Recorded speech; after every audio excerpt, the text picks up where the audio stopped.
It was really awful, and I hated it.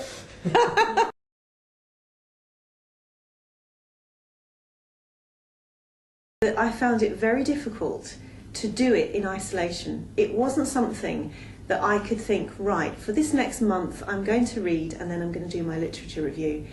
I did my literature review as an ongoing strand from beginning to end, and I didn't finish it until I finished my project completely.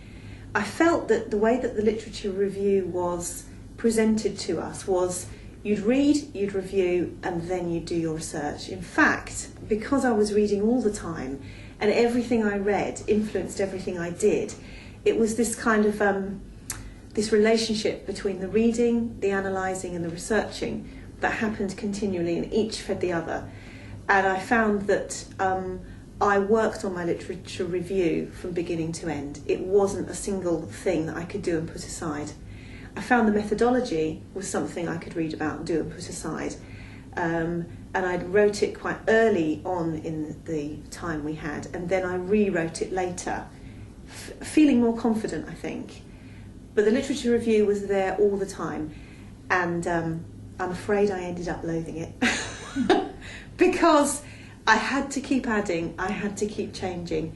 And although I loved doing the reading, I found actually reviewing it all the time was something it was just like a grain of sand constantly irritating at me. I didn't really enjoy it, but I did it. I think if I were to do it again, I would approach it knowing that it would be something that is ongoing and always evolving as you read, as you find out more, and as your project kind of grows. The reading and the reflecting on the reading was something that changed me the most, and changed my ideas and helped me grow and helped me deepen my understanding of things. And that wasn't something I could just do and set aside. It was there all the time.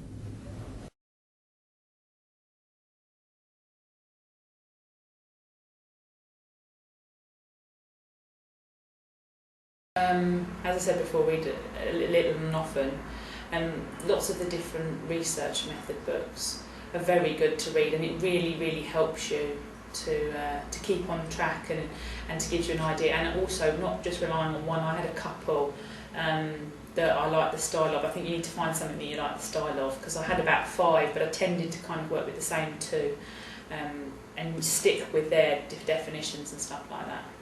And then you can keep referring each time you go to the next part. That was really good. And also just to keep on going. I mean, right to the end I was still reading, because you think you've done it, but you haven't, until you then start covering more information about your subject. And then in theory, well, then you've actually got to, has anyone else done anything about this? You're constantly reading. Don't think that, right, I've done my literature review, I'm done, because it isn't. It's a continual process.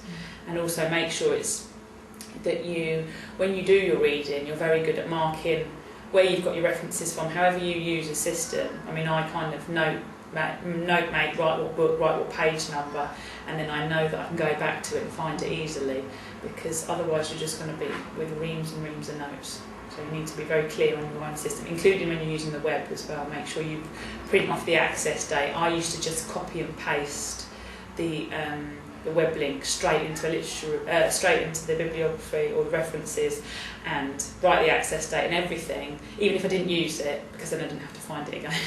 Just saves time. I think that's another big area to look out for, because you have to show evidence that you've read wide and from a range of sources. So again, you have to have some signposting, thinking through what sort of things relates to the big aim that you intend to achieve, and then start looking around, maybe electronic journals and looking for books.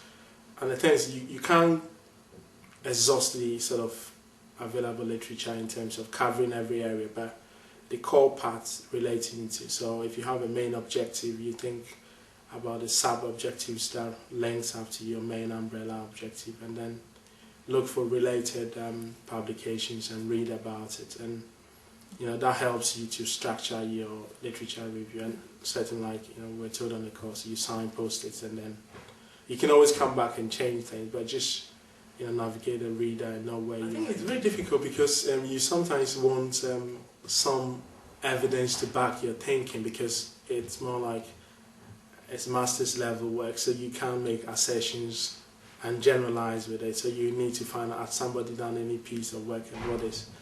And I remember making some few assertions, and my supervisor said, what makes this true, or has somebody else said something about this? And then that makes it challenging. You have to keep looking around and reading. And I think I'm not a fast reader, but I just try to clearly look at the abstract. If it's not too relevant, I sort of put it on the side.